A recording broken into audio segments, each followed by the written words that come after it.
here they come. It's Jack Hayes' birthday. He's the first sheriff, but he owned this land right here. Jack and John Caperton together, and John also worked with Jack over in San Francisco.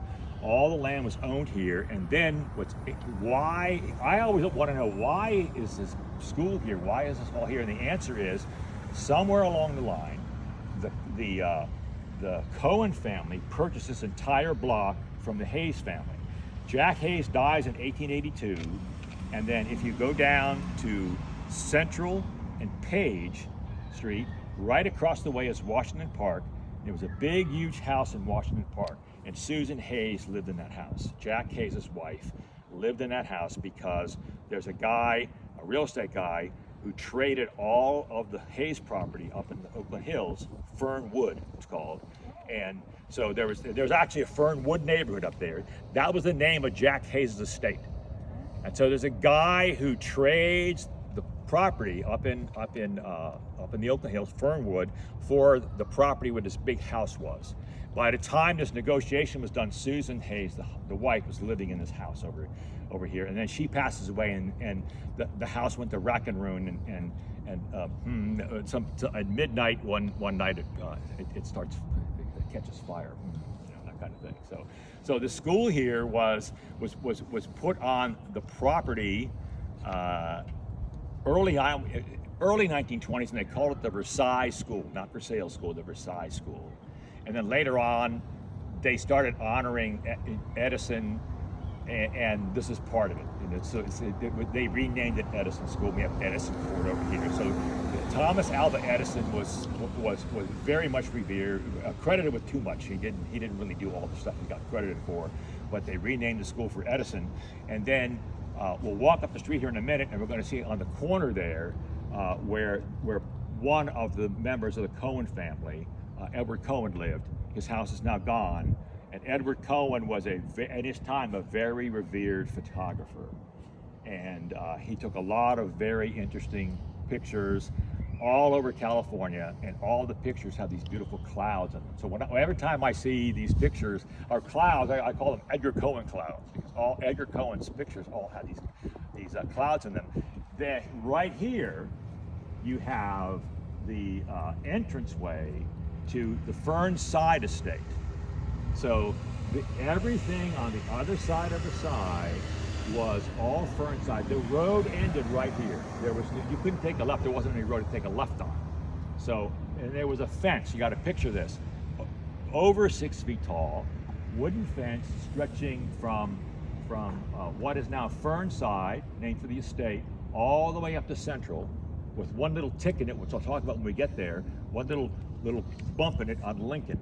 And there's a reason the bump was there, and I'll talk about it in a minute, but there's a reason why when you cross over here, all the homes are from the 20s plus, because this was the estate that belonged to Edgar Cohen. You can clearly see this on the map I gave you. You can see that it says what does it say? Does it still say AA? Yeah. Some of the maps will say E.G. Cohen, which is Edgar.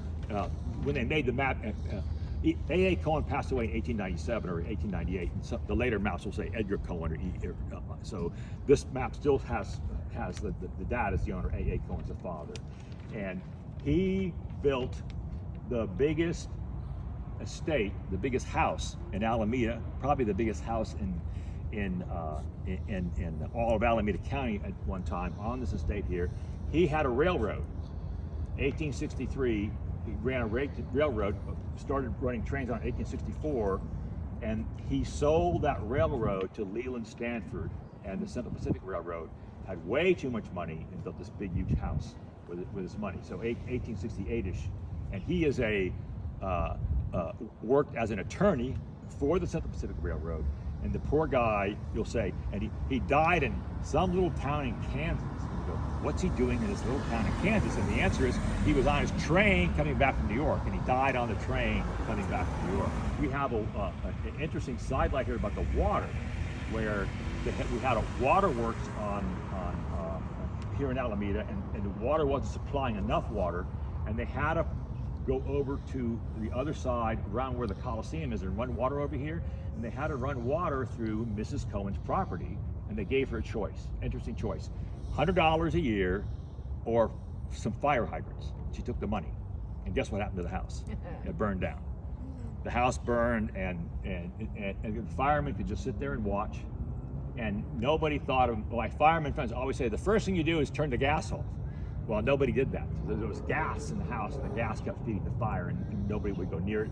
And my fireman friend says he thinks it's very likely that the fireman just said, well, if you don't want to fire, and this is what happens, that kind of thing. So the house burned down, and everybody, they had a bowling alley, a separate building, and Mrs. Cohen moved into the bowling alley. And then Mrs. Cohen dies in 1924, and the kids sell the property to a guy named Fred Wood.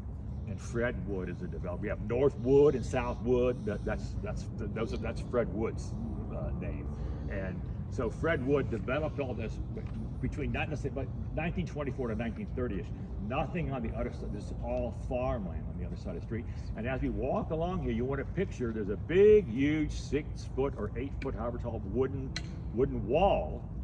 And finally, when they sold the property, they couldn't get the wall down regularly, so they had a big party, and they invited people from all of them, had trucks, and they had a big wall tearing down party.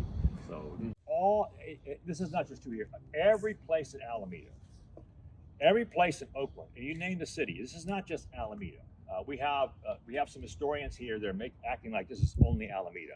They had CC&Rs, and the CC&Rs, covenant something in restrictions, whatever it stands for, and in there said they couldn't sell their home, or they referred to Africans, Mongoloids, and some other stupid thing for these races, and none of these races were allowed to move in here. And finally, I want to say it was not until the 60s or so that these were finally stricken down.